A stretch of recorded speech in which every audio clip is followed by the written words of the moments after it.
ओम शांति। एकाग्रता व मौन में निकट का संबंध है। किसी कार्य में जैसे जैसे एकाग्रता बढ़ती जाती है वैसे वैसे व्यक्ति मौन में गहरा उतरता जाता है। कार्य के प्रति लगन, निष्ठा, एकाग्रता एवं मौन से कार्य कम समय में पूरा हो जाता है।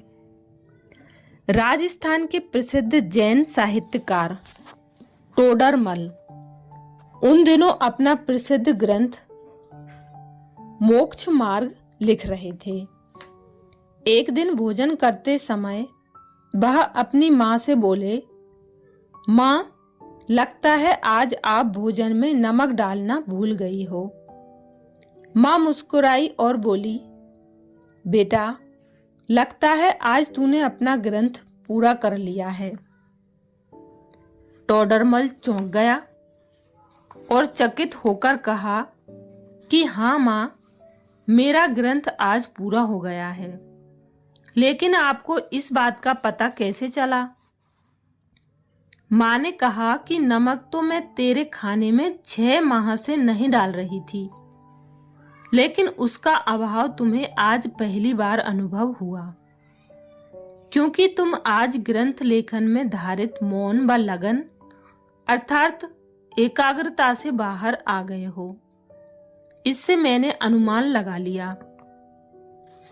एकाग्रता की एक मिसाल स्पेस एक्स अंतरिक्ष अभियान के संस्थापक एवं टेस्ला कार कंपनी के मालिक एलन मस्क भी है।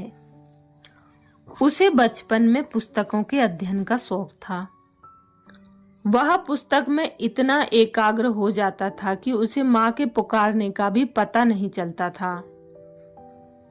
उसकी माँ को यह लगने लगा कि मेरे बेटे के कान खराब हैं, क्योंकि निकट से पुकारने पर भी उसे मेरी आवाज सुनाई नहीं पड़ती है।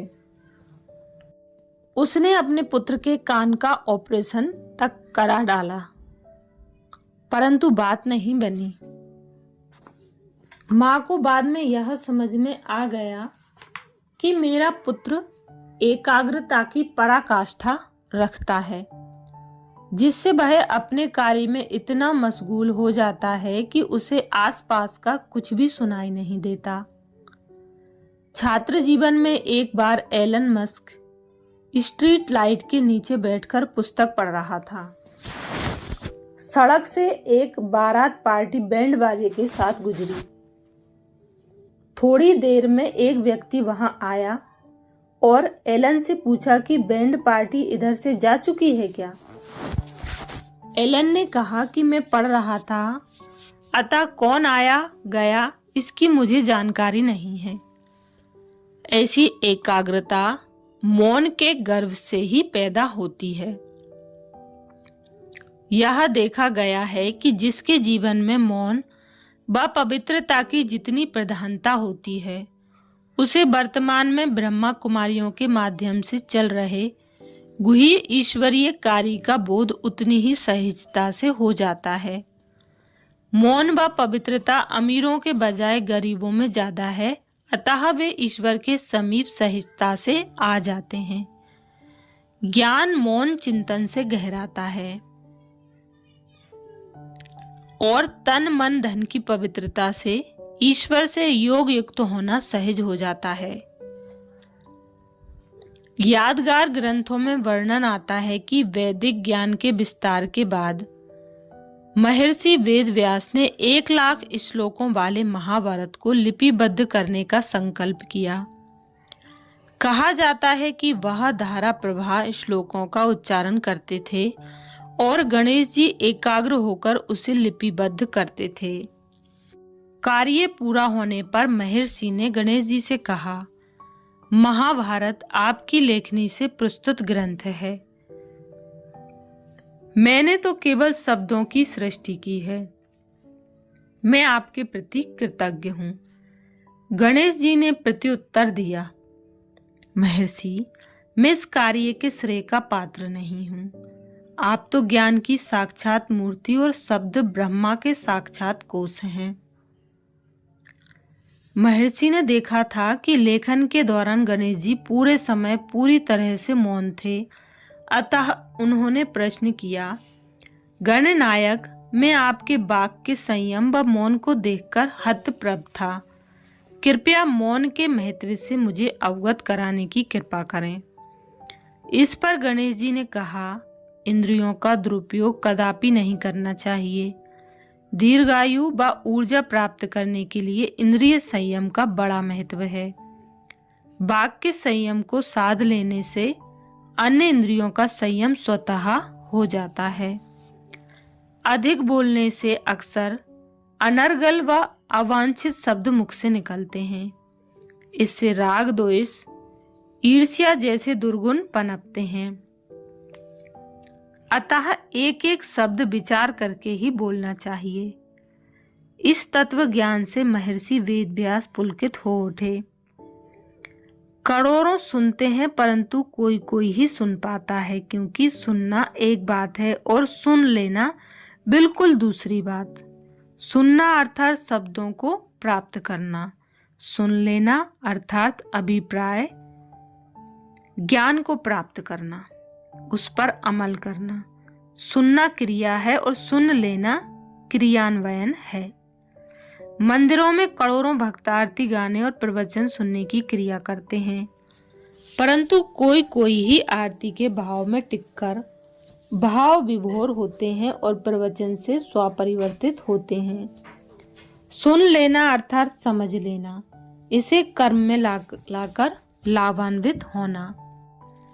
देखा जाए तो भक्तों के द्वारा मंदिर में इष्ट देव को मात्र देखा ही जाता है।